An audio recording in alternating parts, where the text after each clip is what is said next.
Bonjour, cette vidéo correspond à une démonstration de la manipulation des résultats qu'on a pu obtenir à partir des données Flickr en utilisant l'algorithme de clustering MinShift.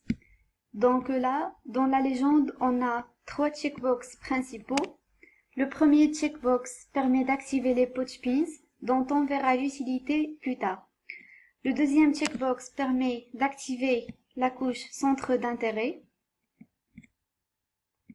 Donc, ces centres d'intérêt sont représentés par des cercles bleus dont la graduation de la couleur est relative à l'intérêt qu'ils portent. Ça veut dire le nombre de photos liées.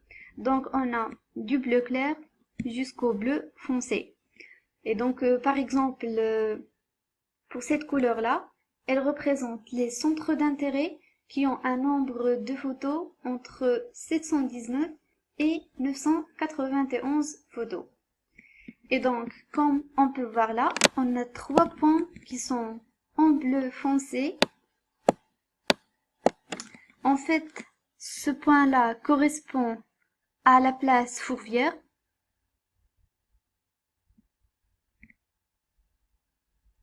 Avec 1108 photos. Ce point-là correspond à la cathédrale Saint-Jean avec 1080 photos.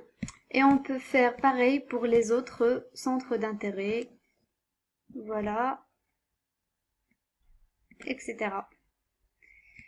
Et donc, pour le troisième checkbox, il permet d'activer la couche point qui correspond à l'ensemble des points avec des couleurs différentes.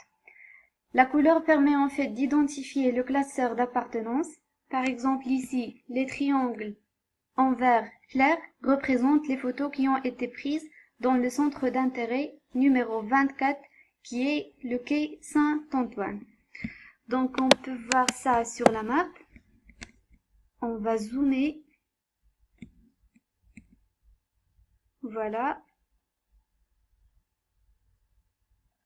Et voilà, donc c'est cet ensemble de points-là qui correspondent au cluster 24 et qui ont été pris sur le quai Saint-Antoine. On peut voir plus de détails en cliquant sur les différents points. Donc voilà.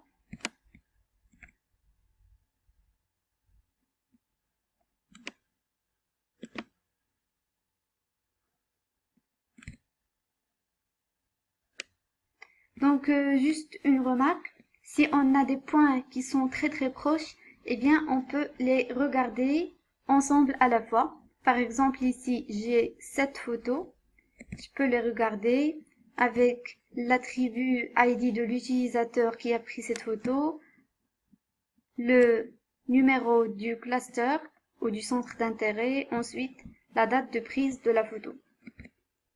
Voilà. Donc on peut les regarder tous ensemble. Ensuite, on peut activer les pouch pins en cliquant sur le premier checkbox. Donc le rôle des pouch pins est de réunir les points qui sont très proches. Voilà.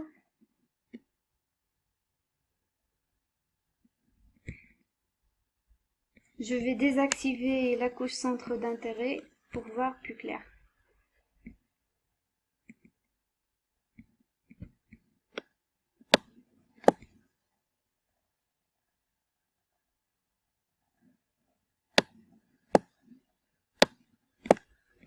Voilà, donc on attend un peu le temps que ça se charge.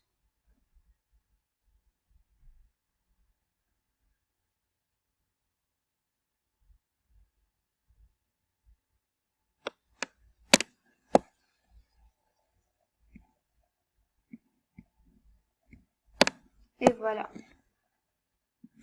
Donc on clique par exemple ici. Voilà. Ensuite, on a l'ensemble des photos qui ont été prises dans le musée Gadagne.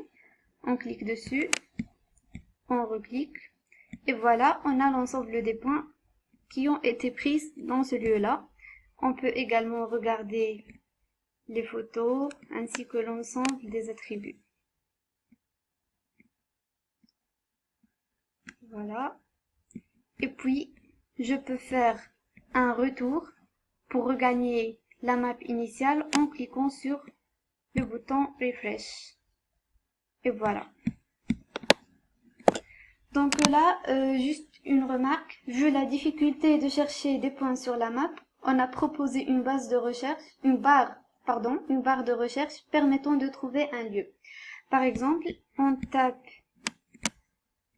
INSA. Et voilà, j'ai INSA de Lyon. Et là, j'ai l'ensemble des photos qui ont été prises dans ce lieu-là. Je peux regarder l'ensemble des photos.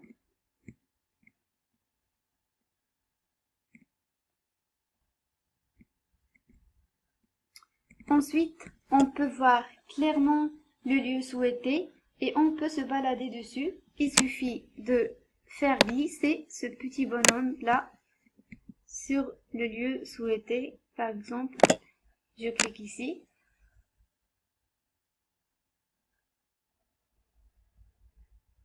Et là, j'ai bien une image correspondant à l'avenue Jean Capelle. Je vais me balader sur l'image.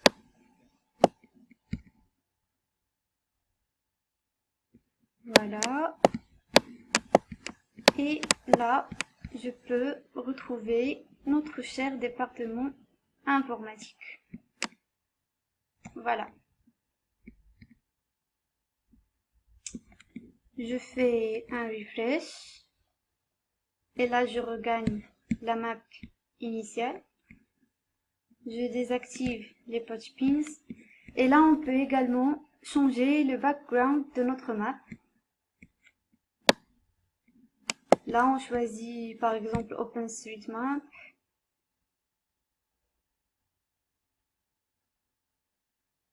Voilà. Ça permet en fait de voir plus clairement les labels des endroits.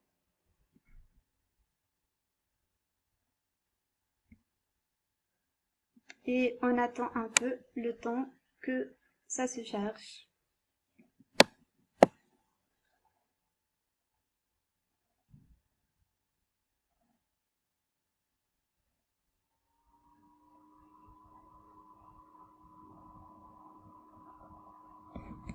Attendre. Et voilà. Donc là, je vais laisser juste les centres d'intérêt. Je vais zoomer. Et là, on peut voir